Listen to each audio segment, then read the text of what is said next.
Partisipasi anak muda milenial dan Gen Z pada ruang-ruang politik akan mewarnai demokrasi politik yang lebih produktif meski dengan segala risiko dan tantangan yang baru.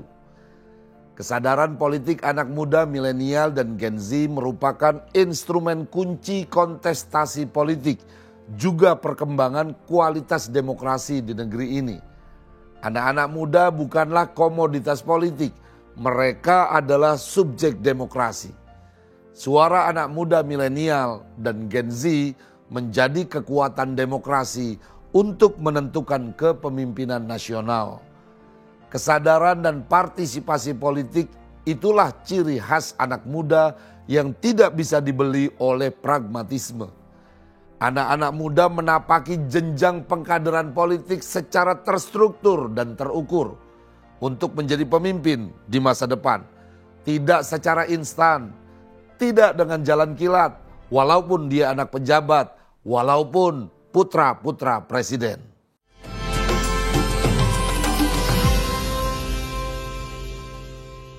Seusai Pilpres tahun 2019 yang menjadikan Joko Widodo sebagai presiden untuk periode yang kedua, banyak pertanyaan menyeruak di benak publik.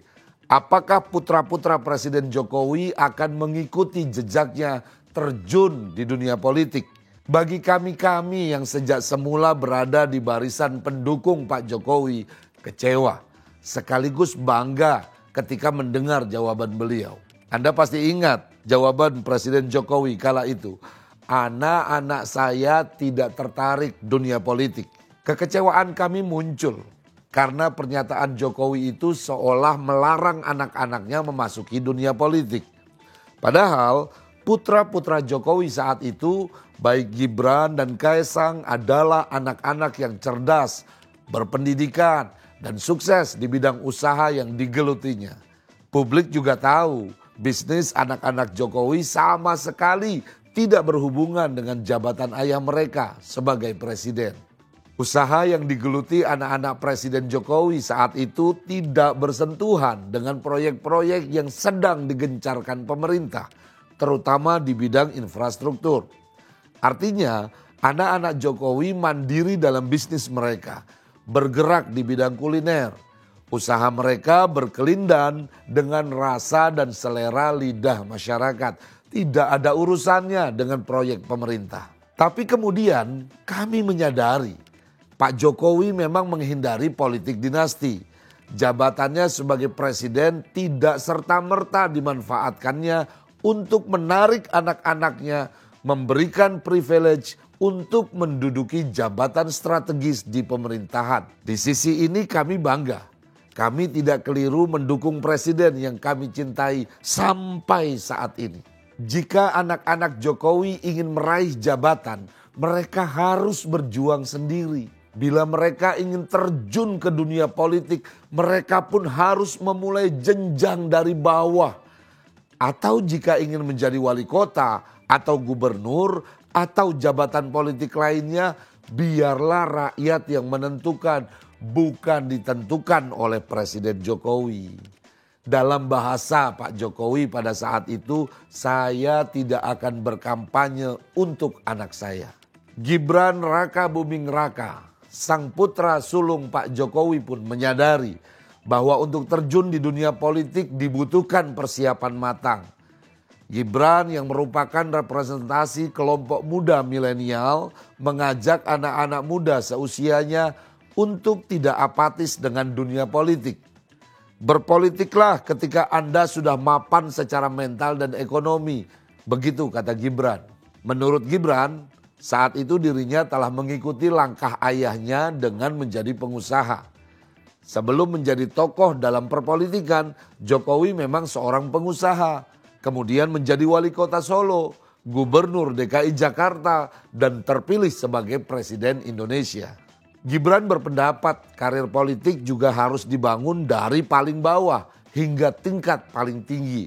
Ada jenjang pengkaderan yang harus dilalui sampai dirinya menjadi pemimpin masa depan nantinya. Maka ketika Gibran dan kakak iparnya bernama Bobi Nasution akhirnya mengikuti jejak Pak Jokowi masuk dunia politik, publik menyambut dengan sukacita. Mereka menjadi anggota PDI Perjuangan, mengikuti pengkaderan di dalamnya, dan memulai karir politiknya mulai dari yang paling bawah, lalu mempersiapkan diri untuk terjun menjadi pemimpin bagi rakyatnya. Pak Jokowi membiarkan anak-anaknya berjuang dan berkontestasi di ruang-ruang politik. Jika rakyat menghendaki, anak-anaknya sudah beranjak dewasa, sudah siap secara mental dan ekonomi. Jika rakyat menghendaki, mereka bisa saja memenangkan pilkada. Tapi jika kalah, mereka tetap bisa berdiri dengan gagah. Gibran berkontestasi di Pilkada Solo dan berhasil memenangkannya, menjadikannya sebagai wali kota. Pemimpin permulaan yang dulu juga pernah dijabat oleh sang ayah. Sementara Bobi Nasution juga berhasil menjadi wali kota Medan di Sumatera Utara. Pada landscape ini, baik Pak Jokowi maupun PDI Perjuangan yang mengusung Gibran dan Bobi menjadi wali kota secara berturut-turut menggenapkan proses pengkaderan. Ada political apprentice, menyiapkan anak-anak muda untuk menjadi pemimpin bangsa di masa depan. Bagaimana dengan Kaisang Pangarep, sang putra bungsu Pak Jokowi yang tiba-tiba menjadi Ketua Umum Partai Solidaritas Indonesia, PSI. Padahal baru beberapa hari bergabung menjadi kader Partai Mawar itu. Menurut saya, itulah cara Pak Jokowi melakukan political apprentice. Penggemblengan politik dengan cara lain. Kaisang dididik bukan untuk menduduki jabatan publik, tapi dipersiapkan menjadi petarung di tingkat kepartaian.